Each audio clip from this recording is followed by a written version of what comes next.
Hello, and welcome to the Everyday Leader Podcast, a place for those of us who take the bull by the horns and lead the heck out of our everyday lives. I'm your host, Kat Rippey, wife, mother, and CEO of Energize Leadership. This podcast is for everyday people, just like us, who tackle life to make the most of it and to make a real difference. Life looks different for each of us, but we all have good days and bad days, and we don't always get credit with bold newspaper headlines or celebrity status.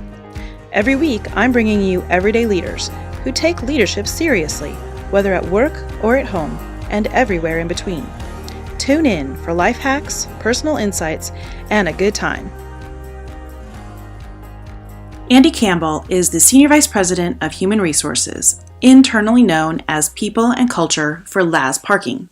Her background in learning and development, as well as organizational psychology, earns her a unique seat at the table with the parking company that really cares and puts people first. Andi and I have been colleagues for years. She is one of my favorite people, and I've always admired how she thoughtfully and strategically leads her life. A rare California native, she braved a cross-country move to a sleepy town and cold winters to work for a company and a leadership team she believed in. She found herself truly at home, both in work and in life. You will love what she has to say about balancing life and walking the talk as a leader.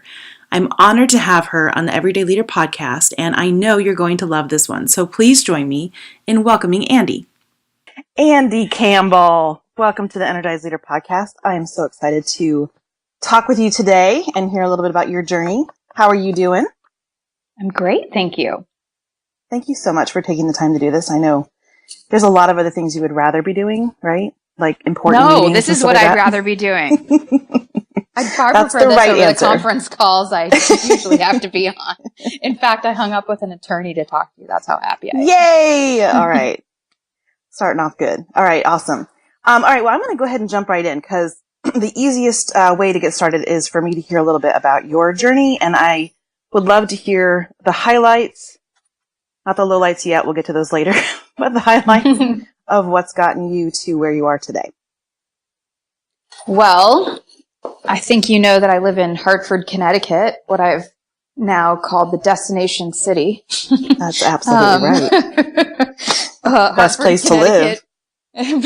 Yeah, it's coming up. We call it hashtag Hartford has it. You should follow it on Twitter. Oh my gosh, I love it.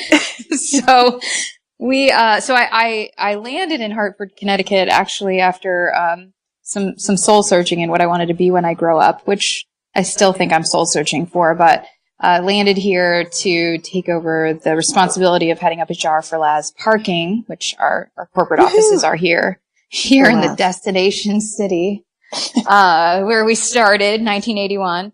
So my journey getting here has been interesting. Actually, if you would have asked me maybe 6, 7, 8 years ago what I wanted to be, where I was going in my career, I would have told you I was going to be the chief learning officer for a Fortune 500 by the time I turned 40. But You're not there my yet, journey, though, are you? Oh yeah. I'm not the CLO and the Fortune 500, but I'm at the 40 mark. No, I hit it. Oh God! But I hit 40. But I think my journey getting here has been interesting because I had such a strong plan, and that plan changed a few different times, and has landed me in what I think is the best company in the world to work for, LAZ Parking. So started out my career in training for a small credit union in San Diego, California, landed in that job because I actually was going to be a junior high school English teacher.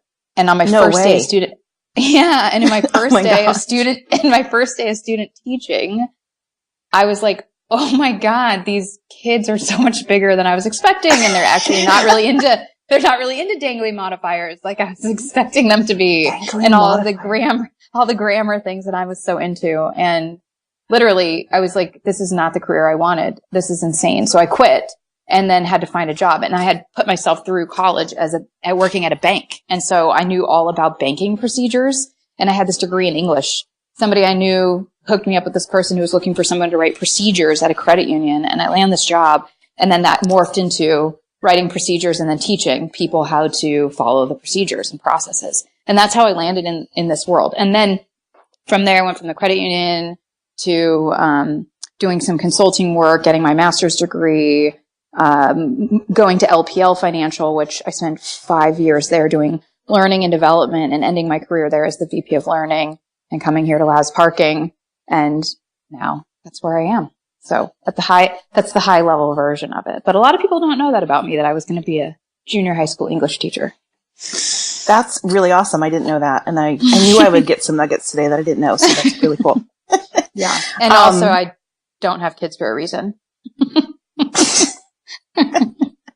Because of that experience. At that first day on the schoolyard. Yes. Anyway. They're just kind of dirty, that's a different podcast. Beings, right? Yeah. That's a different podcast. That is. We could have a whole string of podcasts that come off of this one. I'm taking notes right now. But interestingly, you started your journey more in learning and development. And so what I want to pause on is you lead HR, and your journey to leading HR really came through the learning and development, organization development work, or world, I should say, as opposed to straight up through HR. Yes. I'm a non-traditional HR leader. That's what I tell people around here when they meet me. I say, I'm responsible for HR, which at LAZ we call people and culture. So I'm technically the head of people and culture for LAZ, but I really don't like, and I'm not really good at HR, although all joking aside, I think I'm pretty good at what I do.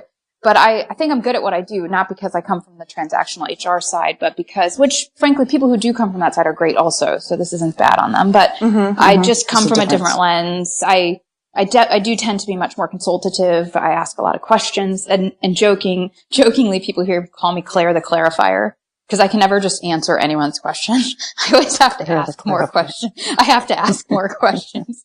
But I started my journey in L&D and in org development. And I did get my master's degree in industrial and organizational psychology. So IO psych, and then explored a lot of different facets of OD and landed in this role. And I do believe that the reason that I've been able to maintain, the career trajectory that I have is because of my OD background, actually.